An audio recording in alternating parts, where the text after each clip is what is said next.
පිස්සු කන්නේවිලි ගොම ගහන්න හොඳ නැහැ. බලන්නකෝ. පිස්සු බල්ලෙක් නෙමෙයි අයියේ. අයියේ හැපුවට එහෙම කරන්න එපා. මේ සතාව ගෙනියන්න පුළුවන්. ඒක තමයි තේරෙනවද නේද ප්‍රශ්නේ? මොනවා කරන්නද? සතෙක්නේ.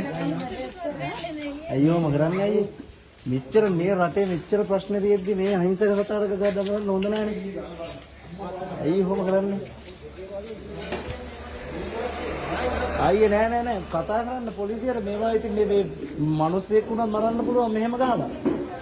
මේවොන් තිරසන් වැඩ අයියේ. යාලා ඔය අතෙන්දර කියලා ගොල කාලා ඉන්න සෑවුල් කරලා කාලයන් එක හරි ඒක පොලිසියට කතා කරලා හරි පොඩවල් කඩන්න දෙමු. පොලිසියට කතා කරලා ඒ විදිහට කරන්න ඕනේ. කොහොමද ගහලා මරන එක කඩයක් ඉස්සරෝවා නිකන් ඒක හොඳ නෑනේ. මාරකමත් හොඳ නෑනේ අයියේ. වාවනි සතාර ගහලා මැරුවනේ. ගහලා දැන් මෙතන ගහලා මැරුවේ. මැරලා නෑ. හරි මැරිලා නෑ කියන්නේ